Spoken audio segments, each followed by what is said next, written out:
Shalom, shalom, shalom. Nous bénissons le Seigneur. Nous lui rendons grâce. Il nous fait encore la grâce d'être là aujourd'hui. Nous lui disons merci. C'est vrai, nous avons prévu faire notre live aujourd'hui, mais c'est par la grâce de Dieu que nous sommes là. La Bible dit, l'homme forme beaucoup de projets, mais ce sont les desseins de l'Éternel qui s'accomplissent. Par sa grâce, il nous a laissés en vie. Il nous donne encore l'opportunité d'être là ce samedi. Bien que nous avons voulu commencer un peu plus tôt par rapport à notre journée de réveil d'aujourd'hui que nous aurons à Bruxelles. Mais nous disons merci à Jésus, lui, le maître des temps et des circonstances. C'est vrai, on peut former des projets, mais c'est sa volonté qui s'accomplit. Alors, sans plus tarder, je vais prier, recommander ce moment entre les mains du Seigneur. Papa, nous te disons merci, nous te rendons grâce, les souverains pasteurs. Nous te recommandons la suite de notre programme entre tes mains. Ces thèmes que nous avons commencé depuis la semaine passée, le samedi passé, nous avons eu le jeudi. Aujourd'hui, tu nous permets d'intervenir pour pouvoir amener vers la fin. Nous te dédions ces moments, que ton sang nous couvre et que le Saint-Esprit prenne contrôle de tout. Nous ramenons toute pensée captive à l'obéissance de la parole. Nous prions, Saint-Esprit, que tu nous ouvres l'intelligence pour pouvoir comprendre les Écritures. Au nom de Jésus-Christ, nous avons ainsi prié. Amen. Donc voilà, on est là par la grâce de Dieu. Et nous voulons continuer notre thème que nous avions commencé depuis la semaine passée. Nous avons parlé du service du vin et comment nous avons intitulé ça? Les casquettes de la femme et le service du vin. Voilà. Nous avons intitulé ça les casquettes de la femme et le service du vin. Et alors on avait un peu essayé d'expliquer le casquette de la femme. En fait, quand on parle de casquette de la femme, on voit les différents rôles qu'une femme peut jouer. C'est vrai, on n'est pas nés chrétiens. Nous sommes nous tous nés de la nature adamique. Ça veut dire que nous étions païens. Mais à un moment dans notre vie où nous avons fait la rencontre avec Jésus-Christ de Nazareth. Et c'est comme ça que nous sommes devenus enfants de Dieu. La Bible dit à tous ceux qui l'ont reçu et à ceux qui ont cru en son nom, ça c'est Jean 1,12 qui nous dit, il les a donné le pouvoir de devenir enfants de Dieu. Ça veut dire que quand on reçoit Jésus-Christ dans sa vie comme Seigneur et Sauveur, on est de nouveau, on devient enfant de Dieu. Donc voilà, c'est comme ça qu'aujourd'hui nous allons aborder le thème, la nouvelle naissance et les services divins. Donc c'est toujours un sous-thème dans les grands thèmes qui étaient les casquettes de la femme et le service divin. Comme nous ne voulons pas mettre le même titre partout, le Saint-Esprit nous a orientés comme ça. Dans le premier lieu, nous avons expliqué que la femme, avant de connaître Jésus, elle avait beaucoup de casquettes, elle avait beaucoup de rôles qu'elle jouait. Il y a certains rôles qui étaient mauvais, il y a certaines qui étaient bonnes. Maintenant qu'elle est devenue enfant de Dieu, la femme doit comprendre qu'elle est appelée à servir le Seigneur. Elle est appelée à servir le Seigneur.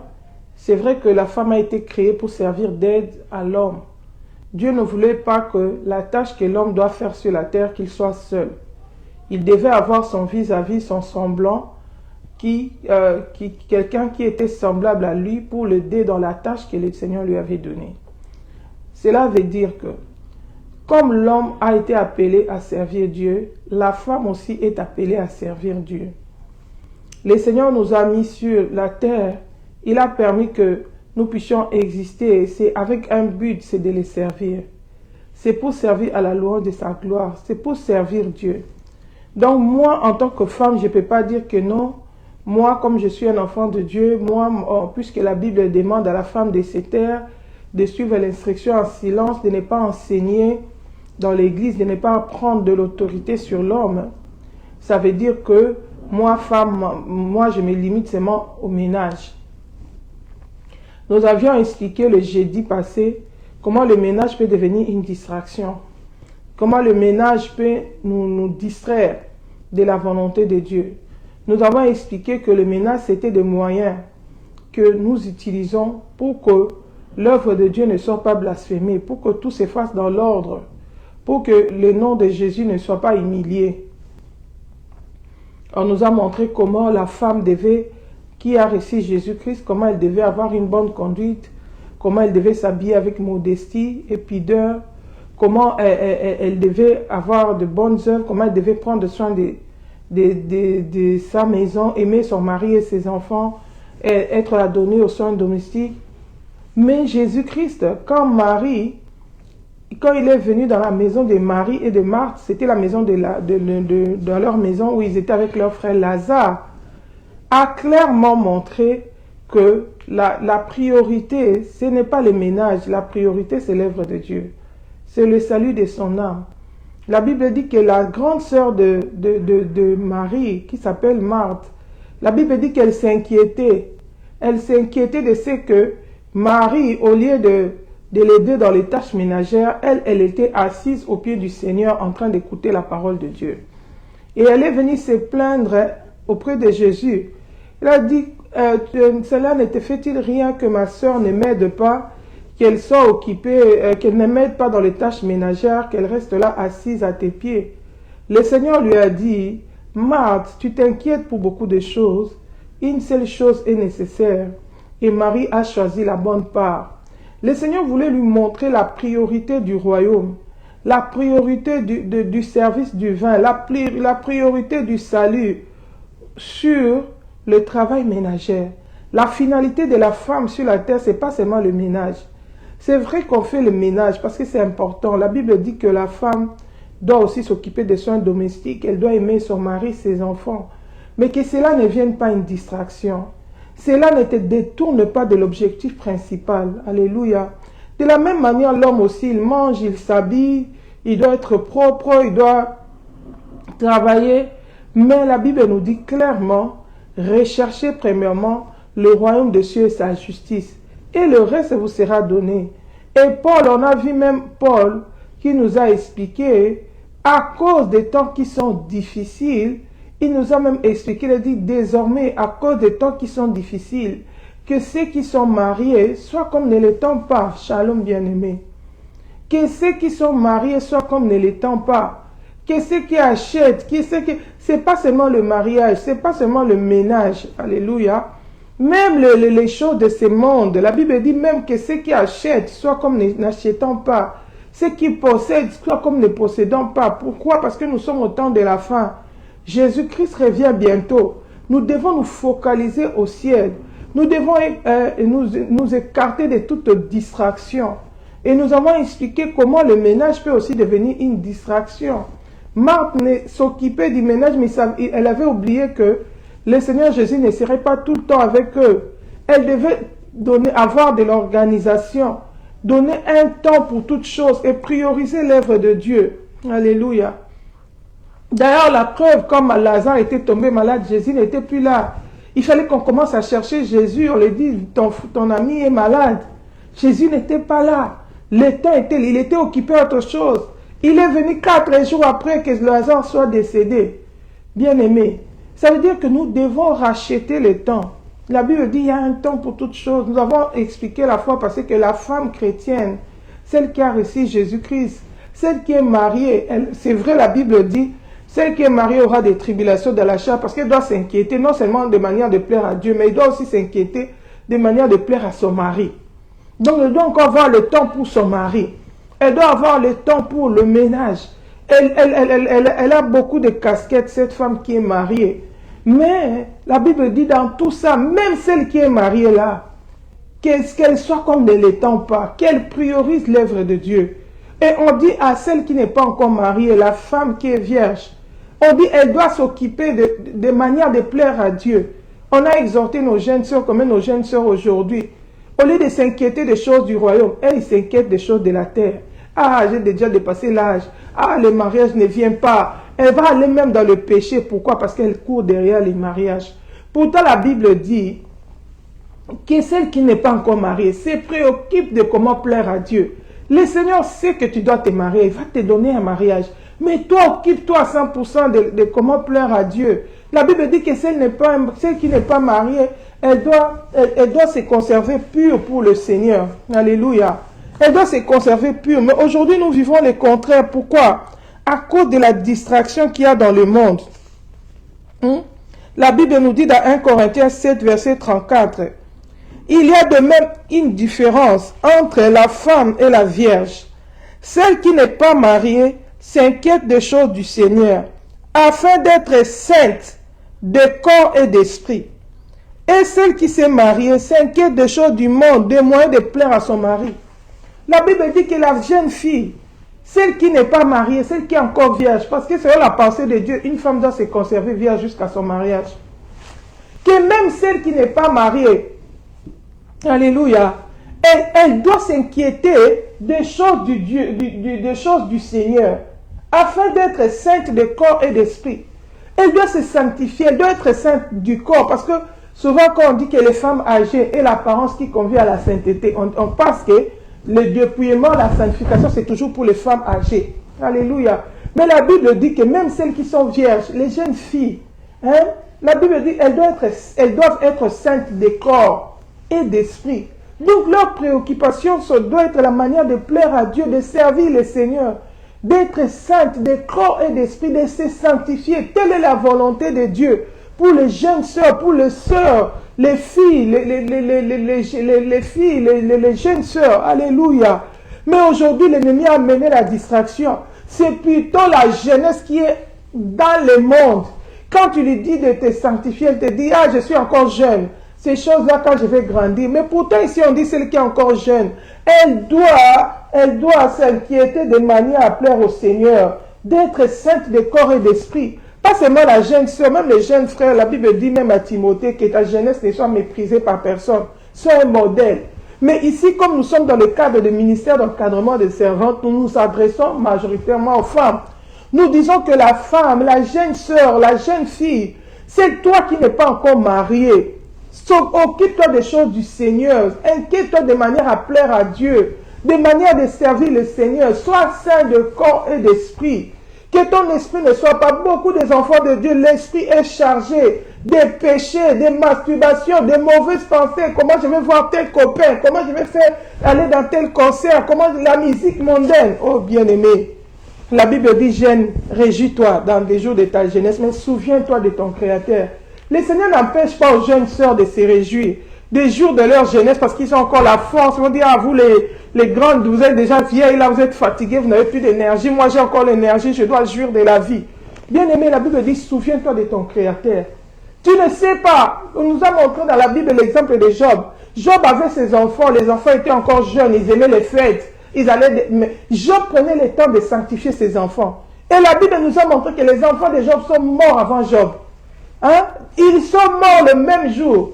Job est resté, Job qui était déjà âgé, qui était conscient, qui craignait Dieu, qui marchait dans l'intégrité. Alléluia. Heureusement pour Job, il travaillait pour le salut de ses enfants. Il les sanctifiait. Quand ils allaient dans les fêtes, il les appelait les sanctifiés. Il disait peut-être qu'ils ont péché là-bas. Il veillait que ses enfants puissent marcher dans la crainte de Dieu. Ça aussi, c'est notre devoir en tant que parents. Alléluia. Mais toi aussi, en tant que jeune, prends conscience. Alléluia. Sache que le monde passe avec sa convoitise. Utilise la force que tu as pour servir Dieu. Utilise la force que tu as pour plaire à ton Créateur. Alléluia. La Bible dit, celle qui n'est pas mariée s'inquiète de manière à plaire à Dieu, d'être saint de corps et d'esprit. Telle est la volonté de Dieu pour nous. Mais aujourd'hui, nous allons voir, et maintenant que nous avons reçu Jésus, maintenant que nous sommes nés de nouveau, nous sommes devenus des enfants de Dieu. Souvent, la femme qui vient, qui se sanctifie, qui est dans la sainteté, est perdue. Elle ne sait plus qui faire et qui ne pas faire. Elle entend tellement de courants. Il y en a qui lui disent, non, toi, la femme, ta place, c'est seulement dans les ménages. Toi, tu es seulement appelé à préparer là-bas.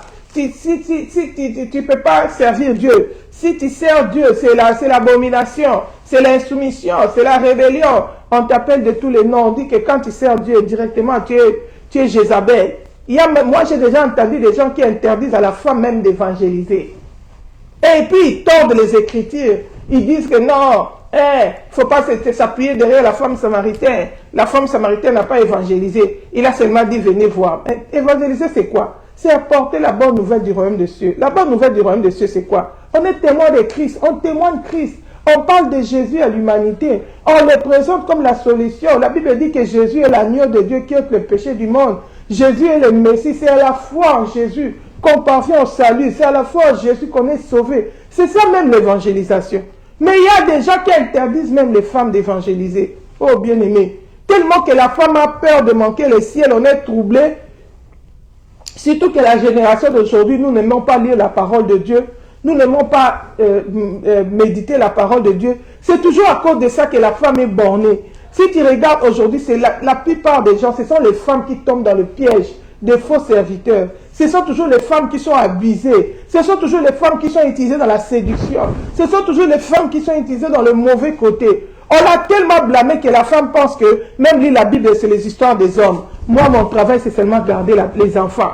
Non, bien-aimé. La Bible dit la parole de Dieu doit habiter abondamment en vous. Quand on dit la parole de Dieu doit habiter abondamment en vous, on ne s'adresse pas seulement aux hommes. On s'adresse à l'homme et à la femme. Nous sommes au temps de la fin. Il y a un séducteur qui est dehors, le diable, qui ne veut pas aller seul en enfer, qui cherche des âmes, qui cherche des gens avec qui il va mener en enfer. Il va partir brûler dans le feu de la guerre. Il ne veut pas aller seul. Et qu'est-ce qu'il utilise? Il utilise la séduction. Il utilise la ruse. Alléluia. Mais si toi, tu ne connais pas la parole de Dieu, tout ce qu'on te dit, tu acceptes ça comme étant l'évangile. Tu peux risquer de faire des choses qui vont te disqualifier pour le ciel. C'est par exemple les gens qui interdisent à la femme de servir le Seigneur. Or, la Bible dit que les royaumes de cieux, c'est semblable à un maître qui est parti, qui a donné des talents à ses serviteurs. Et quand il va venir, les serviteurs vont rendre compte. Bien-aimé, en tant qu'enfant de Dieu, toi femme, tu as aussi des talents que tu as reçus de la part de Dieu, que tu dois mettre au service du corps de Christ. Le problème, c'est de savoir comment le mettre au service du corps du Christ. À quoi toucher, à quoi ne pas toucher. Quelles sont tes limites en tant que femme? Quelle est la volonté de Dieu pour toi par rapport au service divin? C'est cela que nous voulons voir aujourd'hui à la lumière de la parole de Dieu. Nous allons voir les exemples de l'ancienne alliance des femmes qui ont servi le Seigneur. Et nous allons voir aussi dans la nouvelle alliance les femmes qui ont servi le Seigneur. Alléluia. Par la grâce de Dieu, nous allons prendre notre premier exemple. Nous allons parler de Déborah. Alléluia. Nous voulons commencer par là parce que c'est ça vraiment qui agite beaucoup d'enfants de Dieu aujourd'hui. Les casquettes de la femme. Nous verrons les bonnes casquettes, nous verrons aussi les mauvaises casquettes. Mais nous, en tant qu'enfants de Dieu, nous devons rester dans le bon rôle. Jouer le rôle que le Seigneur attend de nous. Alléluia. Si on regarde l'histoire de Déborah, c'est dans Juge chapitre 4, une des femmes qui ont servi le Seigneur. Juge chapitre 4,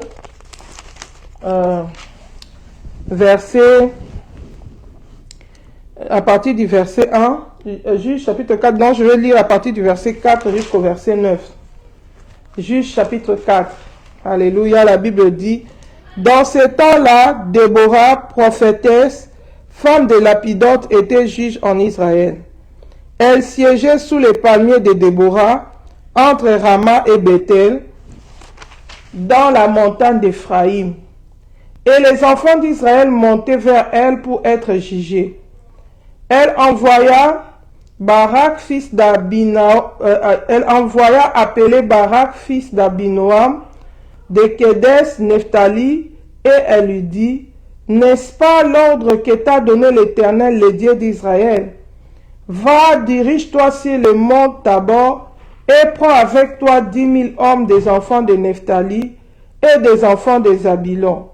J'attirerai vers toi au torrent de Kérit Sisera, chef de l'armée de Jabin, avec ses chars et ses troupes, et je le livrerai entre tes mains. Barak lui dit: si tu viens avec moi, j'irai, mais si tu ne viens pas avec moi, je n'irai pas. Elle répondit: j'irai bien avec toi, mais tu n'auras point de gloire sur la voie où tu marches, car l'Éternel livrera entre les mains d'une femme. Livrera Sisera entre les mains d'une femme. Et Déborah s'éleva et elle se rendit avec Barak à Kedesh. Ça, c'est l'histoire de Déborah. Déborah était juge. Je voudrais qu'on lise un peu juge. Les juges, c'était quoi? On lit un peu dans Juge chapitre 2 encore. Juge chapitre 2, verset...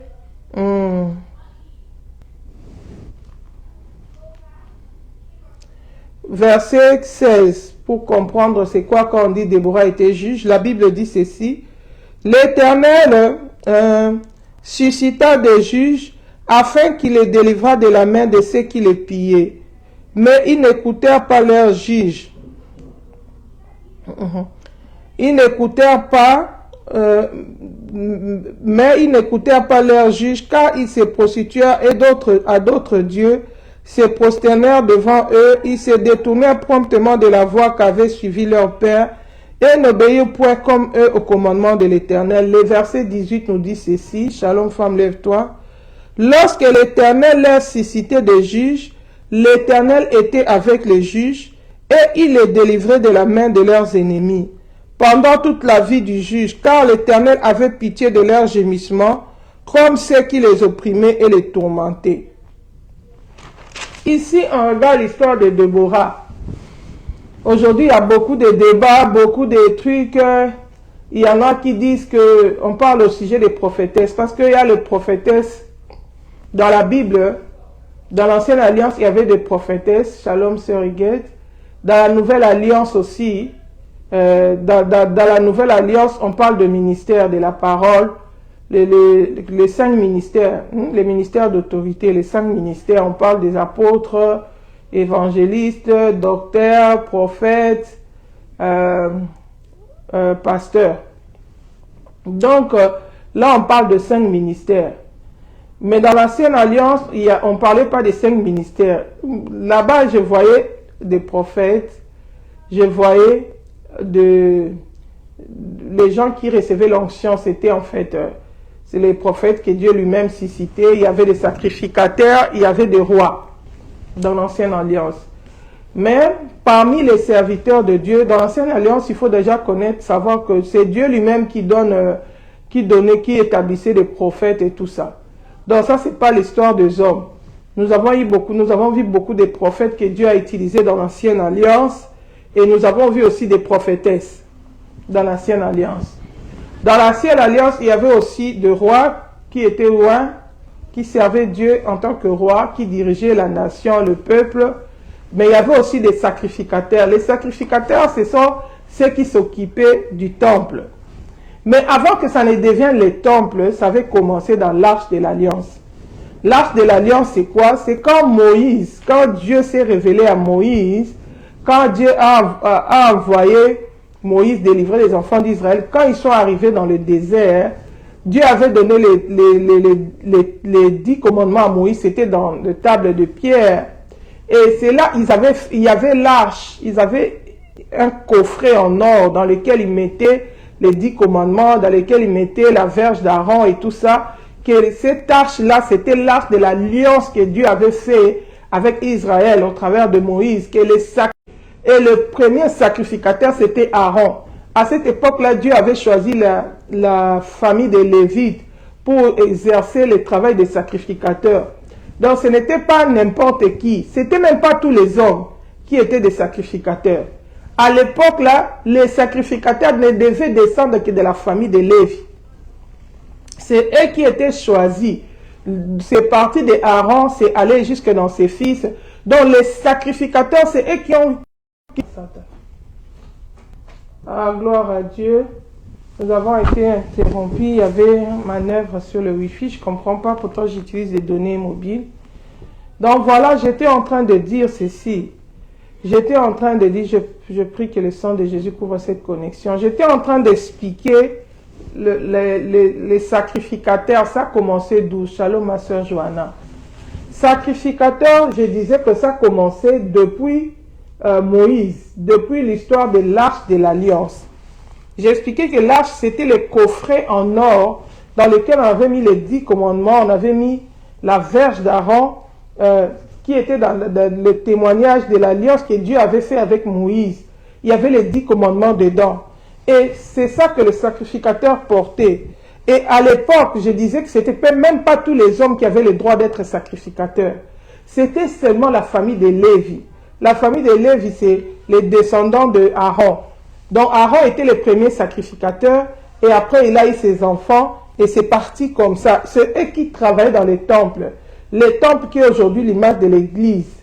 L'église. Donc à l'époque, aujourd'hui, il y a des hommes que le Seigneur a choisis comme ses ministres qui ont le devoir de paître l'église, qui ont le devoir de perfectionner les saints, les 5 ministères. Hein? À l'époque, c'était aussi comme ça. Mais il n'y a pas seulement les 5 ministères dans l'église, il y a aussi beaucoup de talents.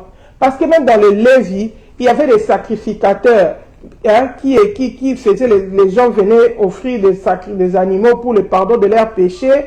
Il y avait aussi un souverain sacrificateur, et c'est lui qui entrait une fois l'année jusque dans le lieu saint là.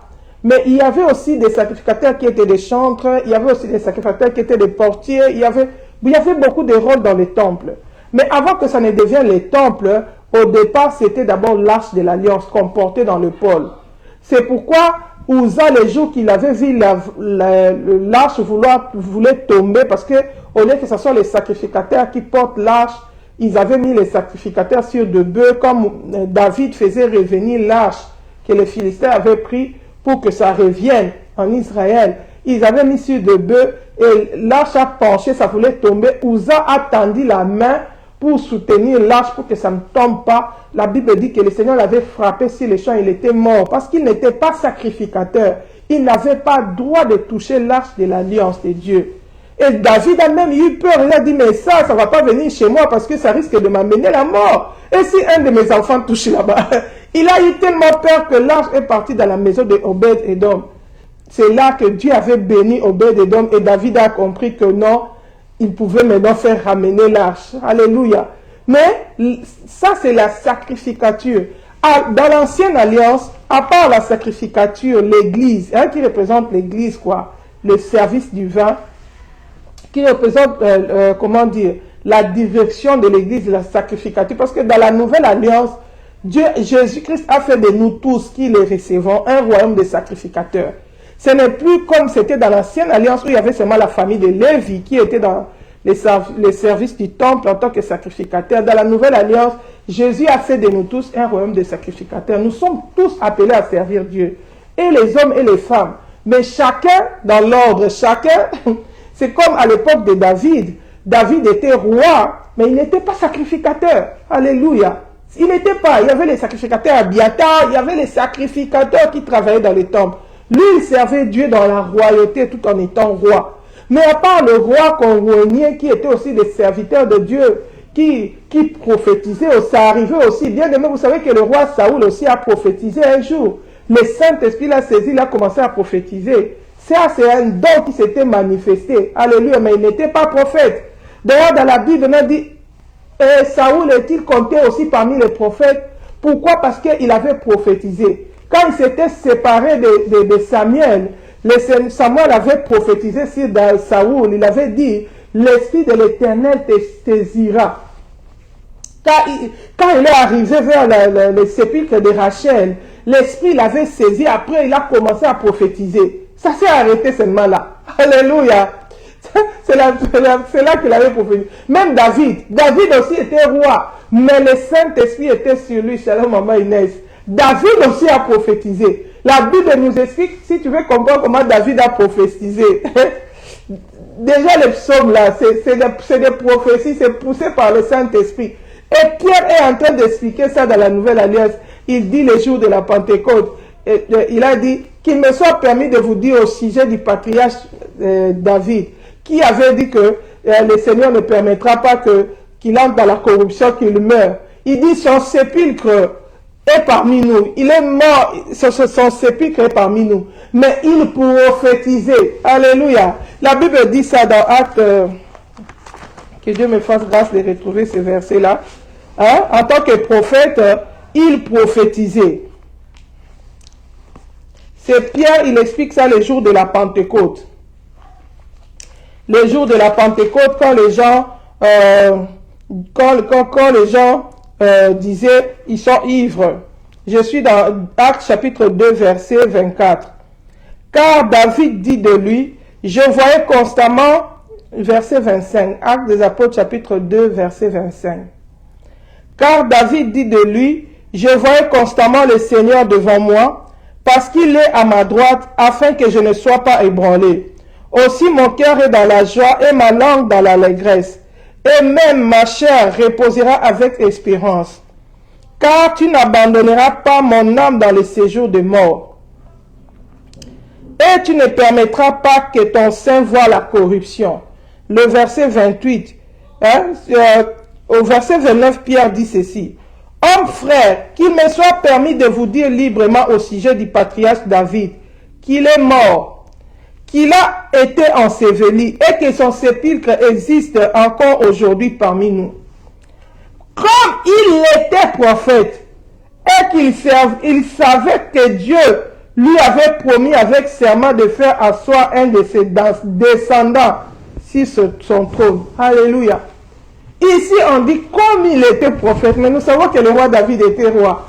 Mais toute personne qui avait l'Esprit de Dieu, qui prédisait l'avenir, qui parlait de la part de Dieu, on l'appelait prophète. À cette époque, même les gens qui avaient des visions, qui recevaient des révélations de la part de Dieu, on les appelait des prophètes, des visions même, on les appelait des voyants. Parce qu'ils voient en fait. C'est comme ça que dans la Bible, même le prophète Samuel, on l'appelait voyant. À l'époque, on appelait les gens comme ça. Hein? On l'appelait voyant parce qu'il recevait des visions, des révélations de la part de Dieu. David, il prophétisait. On l'a appelé prophète. Nous savons tous que David était roi. Alléluia. On l'a appelé prophète. Pourquoi? Parce qu'il prédisait l'avenir. Mais dans la scène alliance, on n'appelait pas le prophète David. On l'appelait le roi David. Alléluia. Mais il l'a prophétisé, poussé par le Saint-Esprit. Oh, la Bible dit comme il était prophète. Alléluia. Ça, c'est la Bible qui le dit, c'est pas moi. C'est comme ça que, shalom, ma soeur Christine. C'est comme ça que dans la Bible, on a appelé beaucoup de gens de prophètes et de prophétesses. Ils étaient prophètes des dons. Ils étaient prophètes des ministères. Moi, je ne suis pas là juge pour dire celui-là, il était prophète des ministères. Celui-là était prophète des dons. Non. Moi, je regarde les services. Les titres, ça m'importe peu. Alléluia. Ma priorité, c'est de servir le Seigneur. Pour toi, si c'était un don, gloire à Dieu. Pour toi, si c'était un ministère, gloire à Dieu. C'est Dieu qui connaît. Mais le problème, c'est d'accomplir la mission que Dieu nous a donnée. Si Dieu t'a donné la grâce de prophétiser, tu dois accomplir, tu dois exercer ces talents-là pour l'avancement du royaume des cieux. Du reste que le ministère, les dons, ce sont toujours des talents que le Seigneur nous a donnés pour mettre au service de l'Église. Alors ici, Déborah, la Bible dit, elle était prophétesse. Ça, c'est la Bible qui dit. Parce qu'aujourd'hui, quand on appelle une femme prophétesse, directement, on attribue ça à Jézabel. On dit, ah, abomination, elle va aller en enfer. C'est l'abomination. Mais ici, je lis dans ma Bible, Déborah, on l'appelle prophétesse. Donc, s'il y a une sœur aujourd'hui qu'on appelle prophétesse, je ne pense pas qu'elle pêche.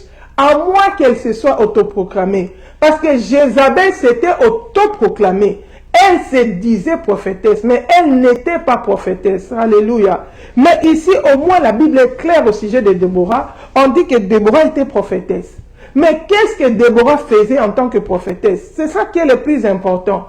Parce que nous rendrons compte à Dieu par rapport au talent que le Seigneur nous a donné. La Bible dit, dans ces temps-là, Déborah prophétesse, elle était mariée. On parle ici, on parle du service du vin, on a parlé de ménage. J'ai dit c'était très important, très édifiant, on a parlé du ménage et du service du vin. Ici, on voit la femme sous tous ces casquettes. Parce que notre thème principal, c'est les casquettes de la femme et le service du vin. Shalom, ma soeur Irène. Ici, on partageait en tout cas pour que beaucoup de gens puissent être édifiés. Ici, on voit Déborah, elle était une femme mariée. Donc, elle avait la casquette d'épouse. Alléluia. Elle était mariée. Et le Seigneur l'avait établie comme juge en Israël. Ça veut dire qu'elle jugeait les enfants d'Israël.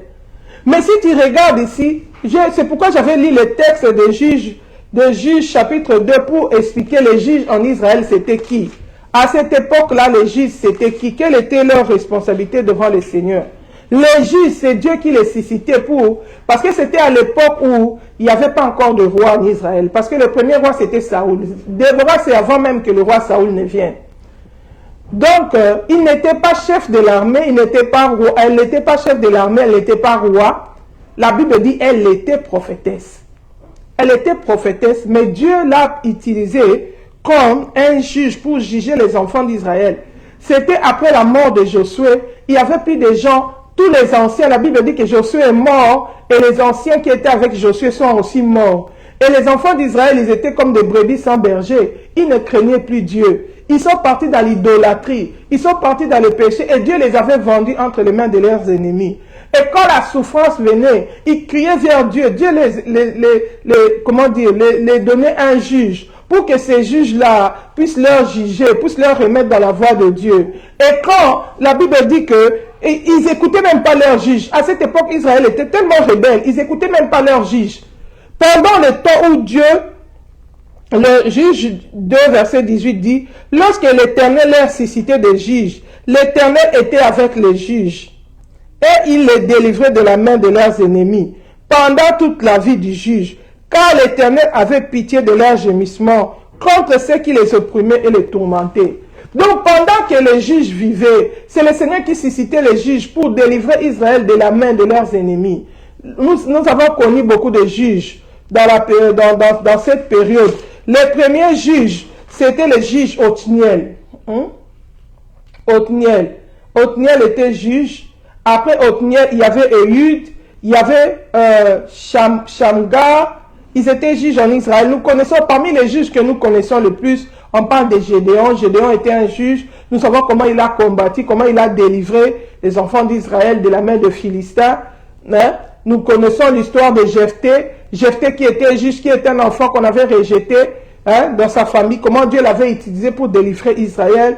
Il y a beaucoup de juges. Mais ici, c'est l'unique juge qui était une femme. C'était Déborah. Mais regarde comment Déborah exerce sa fonction.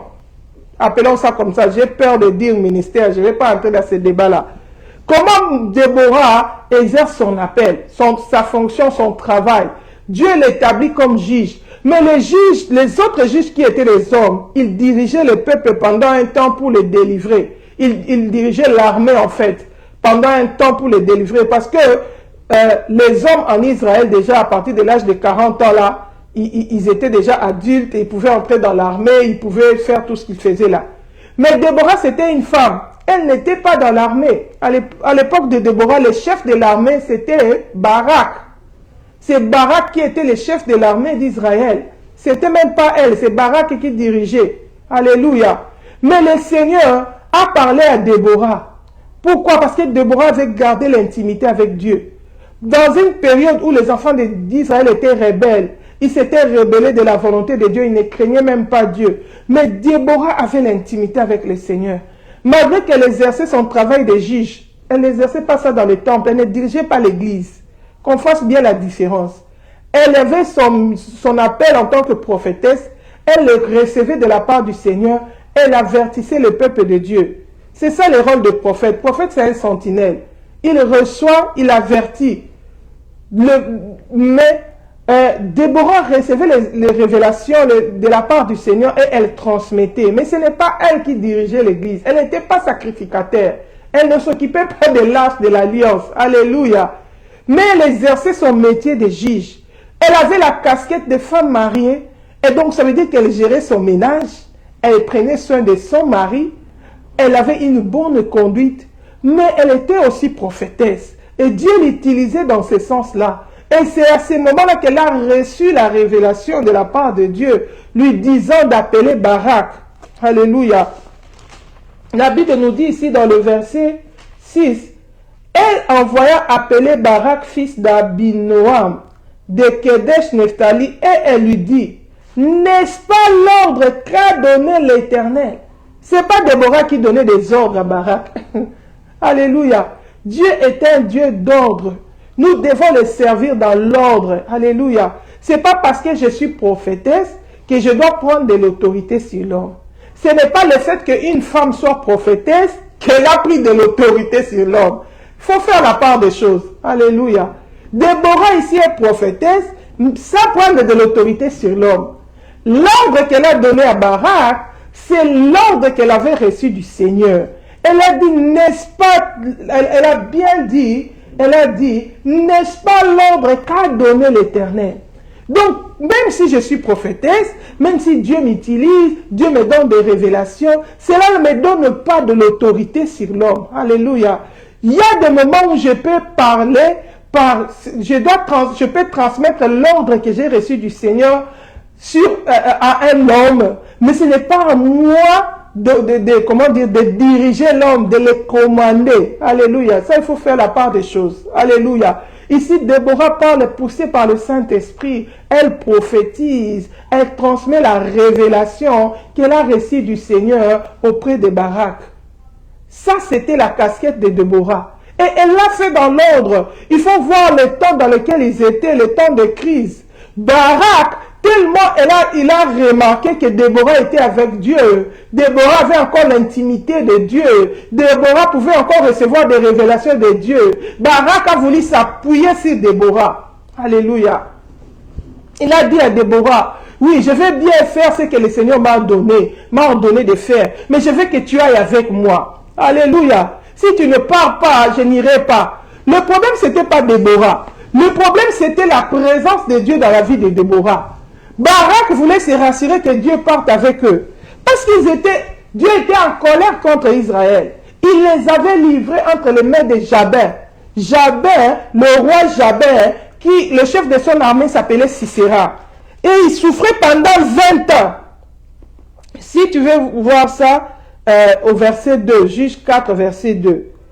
Et l'Éternel les vendit entre les mains de Jabin, roi de Canaan, qui régnait à Hatzor. Le chef de son armée était Sisera et habitait à Oresh Goïm.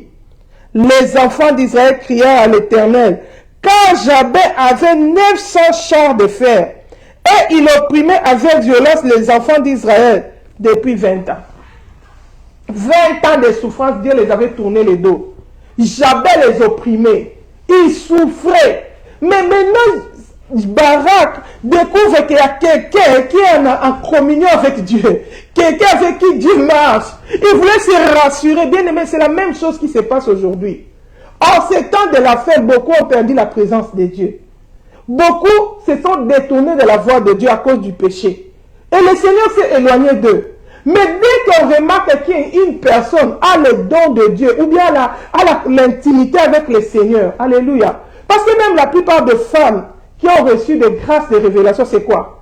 Ils étaient dans des problèmes désemparés, cherchant des solutions à leurs problèmes, priant beaucoup, jeûnant beaucoup, restant dans la présence de Dieu. Dieu s'est révélé dans leur vie. Et les gens ont remarqué qu'ils commencent à donner des révélations. Maintenant, l'homme, la nature humaine, veut venir s'attacher à la personne au lieu de s'attacher à Dieu. Alléluia. Pourtant la Bible dit, revenez à moi, je reviendrai à vous. Si l'homme revient à Dieu, Dieu va revenir à lui. Dieu ne fait exception de personne. Il n'y a pas de personne particulière que le Seigneur a choisi à qui il parle et d'autres il rejette. Non. Dieu est amour, il ne fait exception de personne. Celui qui s'approche de Dieu, Dieu s'approche de lui. Mais tellement dans le monde, les gens tournaient le dos vers Dieu. La majorité ne craignent, il y a même des gens qui ne prient pas, qui ne craignent pas Dieu, mais qui cherchent de l'argent pour payer aux prophètes, pour qu'ils prophétisent pour eux, pour qu'ils cherchent pour eux la face de Dieu. Et moi je me dis, mais c'est une abomination, c'est malheureux dans l'église aujourd'hui. Et ces gens-là, après avoir prié pour vous, jeûné pour vous, il y a eu des révélations, ils vont aussi entrer au ciel pour vous. La vie chrétienne, c'est un problème personnel. Tu dois avoir une relation personnelle avec Dieu. Aujourd'hui, il y a une crise. On ne veut pas entendre parler de révélation quelque part. On ne veut pas entendre quelqu'un que Dieu utilise quelque part. Tout le monde veut s'identifier à lui. Tout le monde veut s'attacher à lui. Barak, qui est le chef, qui est l'homme, qui est le chef de l'armée, il veut se cacher derrière Déborah parce qu'il s'est rendu compte que Déborah a la présence de Dieu. Parce qu'il s'est rendu compte que Déborah est connectée à Dieu. Il dit, je ne vais pas aller seul. Si tu viens avec nous, quelqu'un qui conditionne l'obéissance à la parole de Dieu par l'attachement, par la présence d'une femme. Alléluia. C'est ce qui se passe aujourd'hui. C'est pourquoi beaucoup de sœurs, moi je parle aux sœurs parce que Dieu m'a donné la mission de parler aux sœurs. Beaucoup de ceux que Dieu a visités dans le don de révélation et de grâce. Il y en a qui sont prophétesses, il y en a aussi qui se disent. C'est Dieu qui connaît les vrais.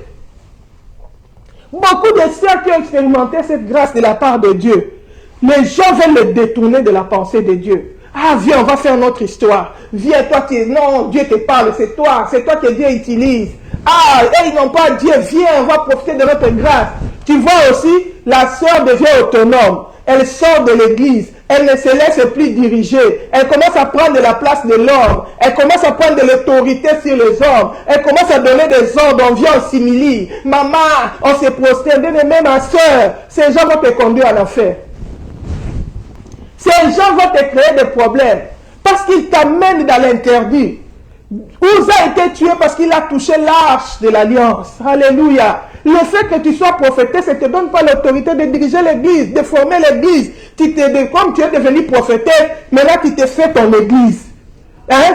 Tu commences à baptiser les gens, tu commences à prendre les gens, tu diriges même les hommes parce que tu es prophétesse. Bien-aimé, répands-toi. Tu es dans la rébellion, tu es dans la malédiction. Dieu m'avait dit, il y a beaucoup de femmes qui sont maudites comme ça, qui sont dans la malédiction. Je voyais cette femme qui était devenue comme une folle. Pourquoi? Parce qu'elle était sortie de la maison du Père. Elle s'était rebellée, l'incompréhension. Vous savez, souvent l'incompréhension, ça vient à cause de l'entourage. Ainsi, David, il avait eu des problèmes avec Saoul. C'était parce que les femmes ont commencé à parler. Ah, David a tué 10 000, Saoul a tué 1000. Saoul a dit, ah bon, après avoir fait toutes les guerres que j'ai fait pour Israël, mis ma vie en danger. Je ne voulais même pas devenir roi. Les jours où on voulait établir Saoul roi, Saoul ne voulait même pas. Quand même on avait donné l'ordre de devenir roi, il avait peur. La Bible dit, il est parti se cacher dans les bagages. On les cherchait. On est parti les trouver. Il a dit, je ne voulais même pas devenir roi. Je suis devenu roi. J'ai pris tous les risques. Maintenant, parce que David a tué Goliath, c'est à moi qu'on donne 1000. Et c'est à David qu'on donne 10 000. La guerre a commencé. C'est là que Saoul était déterminé. Il a commencé à chercher à tuer David. Aujourd'hui, beaucoup de gens ont des problèmes sérieux. À cause de l'entourage. Shalom Olive. À cause des gens qui sont autour de nous. Ah, tu peux. D'ailleurs, c'est Dieu qui te parle. Viens, on va faire notre chose. Ils vont t'entraîner dans la malédiction. Ils vont te faire manquer le ciel. Alléluia. La Bible nous montre que ce jour-là, Saoul, il attendait Samuel. Samuel ne venait pas. Il a oublié qu'il était seulement roi. Il n'était pas sacrificateur. Il a fait l'offrande pour consulter le Seigneur. Samuel est venu, il a dit, tu as agi en insensé. Le Seigneur aurait affermi ton royaume. Mais maintenant, il t'a rejeté, il a choisi David. Oh bien-aimé, pourquoi? À cause de la peur. Saoul a regardé que les gens commençaient à partir. Il commençait à rester seul devant le four. Il dit, hey, les Philistins vont venir, moi je n'ai pas encore consulté le Seigneur. Samuel aussi ne vient pas, je vais me faire violence. Bien-aimé, arrête de te faire violence. Dieu est un Dieu de principe. Sers le Seigneur, mais dans l'ordre et dans la soumission, pour que tu sois une bénédiction pour le corps du Christ et pour l'Église. Alléluia. Le talent que Dieu a déposé en toi, c'est important. Alléluia. Aujourd'hui, moi, je parle aux femmes qui ont reçu réellement les talents de Dieu. Parce que s'il y a des Jézabel qui se sont autoproclamées, d'ailleurs, Jézabel, c'était même pas une croyante. C'était une païenne qui opérait avec l'esprit de la divination, de ces dieux d'Astarté, de Baal, qui est entré, s'est infiltré dans l'église, qui est venu détruire le corps du Christ. C'est des femmes qui ont de mauvaises casquettes, des inconvertis, mais qui prennent, qui viennent, qui font semblant, qui viennent opérer dans l'église. Hein? Elle organise même des jeûnes. Vous savez, quand Jézabel voulait avoir les champs de Naboth, ce sont des femmes manipulatrices. Jézabel, quand son mari avait convoité la vigne de Naboth, il voulait avoir la vigne de Naboth. Quand Jézabel est venue dans la maison, il a trouvé son mari était triste. Pourquoi? Parce qu'il voulait la vigne. Et Naboth avait refusé de lui vendre son héritage. La Bible dit, Jézabel lui a dit, c'est qui est roi en Israël? Laisse-moi, je vais te donner ces champs. Qu'est-ce qu'elle a fait? Elle a pris l'anneau de son mari. La bague de son mari. Bien aimé, dans l'ancienne époque, là, la signature, les cachets qu'on met pour authentifier la lettre. À l'époque, les rois, ils avaient des bagues. Et dans ces bagues-là, il y avait les cachets. C'est avec ça qu'ils mettaient les cachets pour signer. Quand c'est signé avec les cachets du roi, ça veut dire que c'est irrévocable. C'est comme ça même que quand les rois, vous souvenez-vous à l'époque d'Esther, quand les rois avaient signé l'édit pour qu'on puisse tuer les Juifs, hein, quand Aman l'avait, comment dire, poussé dans le mal pour tuer les Juifs, les rois avaient dit quoi? J'ai déjà mis les cachets, selon la loi des Mèdes et des Perses, ça ne peut plus être révoqué. Alléluia. Ça, ce sont des versets bibliques. C'est pourquoi il faut lire la parole de Dieu, il faut connaître la parole de Dieu. C'est pas parce que tu es une femme que la Bible, ça te dit rien. Nous sommes au temps de la fin. Si tu ne connais pas la parole de Dieu, tu vas tomber dans les pièges de l'ennemi. On va te séduire. Tu dois connaître la parole de Dieu. Alléluia. Elle avait utilisé les cachets pour sceller la lettre. De même, comment dire, Jézabel a utilisé les cachets du roi Akab. Il dit, publiez un gène. Mettez des faux témoins qui vont mentir, qui vont donner des faux témoignages sur Naboth. Dire qu'il a maudit Dieu, il a maudit le roi. Qu'on aille dehors, qu'on les lapide. Qu'est-ce qu'il faisait? C'était, il manipulait les Écritures. Parce qu'il savait que c'était écrit dans la loi de Dieu. Pas dans la loi de Astarté de Baal. Elle n'était pas chrétienne. Elle n'était pas enfant de Dieu. Elle était idolâtre, elle servait les Baals et les Astartés. Mais elle connaissait la parole de Dieu. Il y avait la loi qui disait qu'on ne pouvait pas accuser quelqu'un par déposition d'une seule personne. On doit avoir les témoignages de 2 personnes. Et elle l'a manipulé. Elle a utilisé des faux témoins. Parce qu'en Israël, quand 2 personnes témoignent contre toi, c'est suffisant pour qu'on puisse te sanctionner. Alléluia. C'est comme ça qu'on a sanctionné Naboth. Mais quand il accusait Naboth, il y avait un Dieu dans le ciel, le juste juge, qui connaissait que Naboth était innocent, que ce qu'il avait dit, c'était les mensonges. Bien aimé, aujourd'hui, il y a beaucoup de femmes qui ont qui ont l'esprit de Jézabel en eux. Beaucoup de mamans pasteurs. Tu deviens maman pasteur, tu commences à utiliser l'autorité de ton mari pour persécuter les autres serviteurs de Dieu. Tu commences à utiliser l'autorité de ton mari pour persécuter les fidèles. C'est toi qui donnes des ordres dans la chambre à coucher. Tu utilises abusivement l'autorité de ton mari. Bien-aimé, répands-toi. Quand tu parles sous les lits là, j'hésite un temps. Quand tu viens derrière à l'oreille à l'église, tu souffles à ton mari. Fais ça. J'hésite un temps. Alléluia. N'utilise pas, on appelle ça l'abus d'autorité. Quand tu agis comme ça, toi tu es Jézabel. Même si tu ne prêches pas, mais tu as l'esprit de Jézabel en toi. Même si tu n'enseignes pas, tu as l'esprit de Jézabel en toi. Tu détruis l'œuvre de Dieu. Tu persécutes les enfants de Dieu en utilisant l'autorité de ton mari. Comme Jézabel avait utilisé les cachets d'Akab. Aujourd'hui, il y a des femmes. D'autres utilisent l'autorité, d'autres les font eux-mêmes. Alléluia. Jézabel, à part le fait qu'il a menti sur Naboth là, il allait lui-même donner l'ordre qu'on puisse tuer les prophètes de Dieu. Jézabel tuait les prophètes de Dieu. Si on tu es prophète de Dieu, on te tue. C'est comme ça que Abdias avait caché les prophètes de Dieu dans les cavernes. Là, il n'utilisait pas l'autorité. Là, il agissait de plein pouvoir. Oh, bien-aimé. Combien de gens aussi? Il y a aussi des agents du diable qui se disent prophétesses que Dieu n'a pas établi. Qui viennent séduire avec des habillements sexuels pour détruire l'église, pour détruire le corps du Christ. Alléluia. Tu peux ne pas aussi prêcher, mais tu es seulement chantre. Même mais tu t'habilles sexy. Tu viens détruire le corps du Christ. Quand tu viens, les gens n'entrent plus dans la présence de Dieu. Ils commencent à entrer dans la présence de ton habillement. Aujourd'hui, les sœurs, nous ne voulons plus bien nous habiller. Nous nous habillons mal. Nous détruisons l'œuvre de Dieu. Nous sommes comme Jézabel. Et la Bible dit qu'il mettait un piège. Hein? Tu laisses la femme Jézabel qui vient pour séduire mes serviteurs, pour les amener dans l'idolâtrie. Tu le fais aussi. Parce que quand tu portes des bijoux là, tu es dans l'idolâtrie. Tu amènes l'idolâtrie dans l'église. Tu viens détruire l'église. Alléluia. Mais en dehors de ces mauvaises casquettes là, il y a aussi des bons rôles que la femme peut jouer. La femme peut servir le Seigneur en tant que prophétesse, ce n'est pas un péché. Nous avons vu Déborah dans l'ancienne alliance. Et nous allons voir aussi dans la nouvelle alliance une autre prophétesse, parce qu'on a commencé par là, parce que c'est l'histoire des prophétesses qui fait un peu de troubles dans l'église, dans le corps du Christ. Alléluia. Déborah a dit, quand Barak lui a dit, viens avec moi, Déborah a dit, moi je suis une femme. Toi tu veux que je vienne, je vais venir. Mais sache que tu n'auras pas la gloire. Dieu va utiliser une femme. La gloire va partir chez une femme. Elle ne parlait même pas d'elle. Dieu avait fait ça pourquoi? Parce que Barak voulait s'appuyer sur une femme au lieu de prendre sa place d'homme, de garder son autorité, sa gloire en tant qu'homme. Il a voulu se replier derrière la femme. Déborah a dit, je viendrai, mais sache que Dieu va donner la gloire à une femme. Parce que la gloire doit revenir à l'homme. Mais lui, l'homme, il veut se rattacher derrière la femme.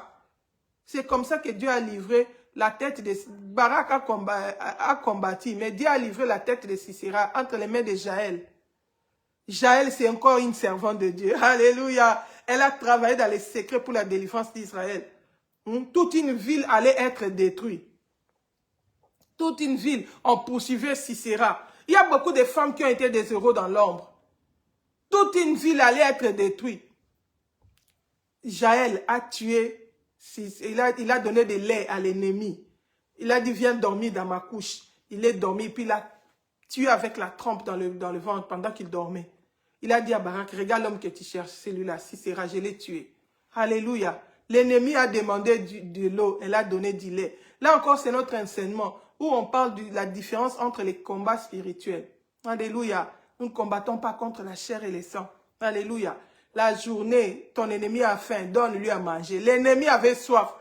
Jaël a donné, l'ennemi a demandé de l'eau. Jaël a donné du lait. Mais dans les combats spirituels, il a achevé. Parce il travaillait pour la destruction d'Israël. Alléluia. Ici, c'est arrivé comme ça. Pourquoi? Parce que l'homme voulait abandonner sa place. Dieu veut que la gloire aille dans l'homme, que l'homme garde sa place de chef, qu'il garde l'autorité. Alléluia. Alléluia. Parce que la femme doit être sous l'autorité de l'homme. Alléluia. Ici, nous arrivons dans la nouvelle alliance. Ouh là là.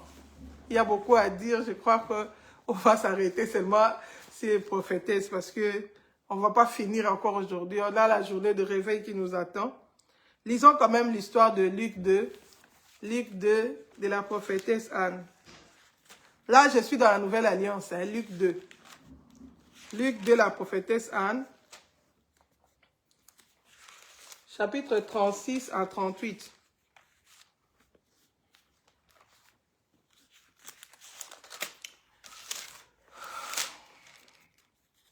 Le temps va si vite. Donc, que Dieu nous fasse grâce pour la suite, vraiment, parce que je pensais qu'on allait finir aujourd'hui, mais je trouve qu'on ne va pas finir aujourd'hui. On lit. Il y avait, Luc 2, verset 36, il y avait aussi une prophétesse, Anne, fille de Panuel, de la tribu d'Aser. Elle était fort âgée et elle avait vécu 7 ans avec son mari depuis sa virginité. Alléluia. Restée veuve. Alléluia. Anne ici, elle a eu toutes les casquettes. Hein? Elle était jeune fille, elle était vierge, elle a craint le Seigneur dans sa jeunesse, elle a servi le Seigneur, elle est restée vierge. Et après sa virginité, la Bible dit qu'elle s'était mariée. Elle a connu la casquette d'épouse. Alléluia. Servir le Seigneur tout en étant épouse, en prenant soin de son mari, en aimant son mari et ses enfants. Et la Bible dit, elle avait fait seulement 7 ans de mariage. On dit, il y avait aussi une prophétesse, fille de Panuel de la tribu d'Aser. Hein? Elle a été fort avancée.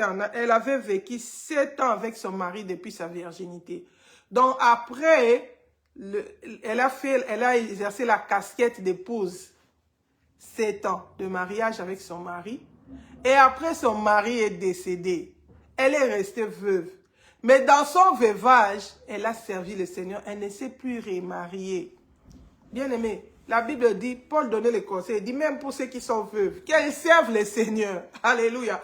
Mais si en tant que veuve, tu brilles, parce qu'on parle de veuves, de jeunes veuves. Des jeunes veuves, c'est les femmes qui sont veuves, mais qui ont moins de 60 ans. Donc, ils ont encore des désirs. Hein? Ils tombent facilement dans la volupté. C'est pourquoi on disait dans la Bible, pour qu'une veuve soit considérée comme telle, qu'elle ait l'âge de 60 ans. Parce que les jeunes, elles disent vite qu'elles vont rester veuves, mais après elles tombent dans le convoitise, elles deviennent querelleuses, elles marchent d'une maison à l'autre, disant ce qu'il ne faut pas dire, mais elles tombent vite dans le péché, dans la volupté. Et maintenant, elles pêchent parce qu'ils avaient dit qu'ils allaient rester veuves, servir Dieu. Maintenant, elles tombent encore dans le désir.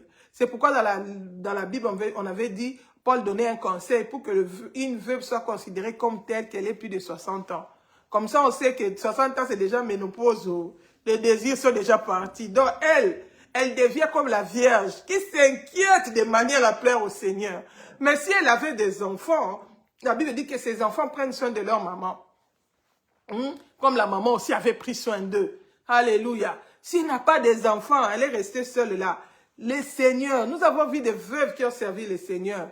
Hein? Alléluia. Naomi, elle était veuve avec sa belle-sœur Ruth. Comment, avec sa belle-fille Ruth, comment elle orientait dans la voie de Dieu, comment elle a été une bénédiction pour elle, comment Ruth a finalement fini par se marier. Elle était une belle-mère qui craignait Dieu, qui se comportait bien. C'est pas tu es belle-mère pour persécuter les gens. À l'église, tu es diaconesse, diacre, prophétesse, je ne sais quoi. Mais à la maison, c'est toi qui maltraites les gens. C'est toi qui persécutes tes belles-filles, qui maltraites tes belles-filles. Quand tu viens dans la maison de tes enfants, tu sèmes déjà la terreur.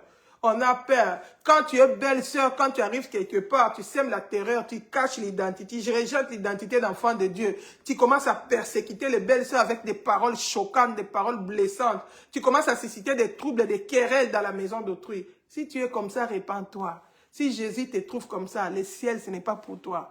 Quelle est ton identité? Celle qui est née de nouveau, qui sert le Seigneur.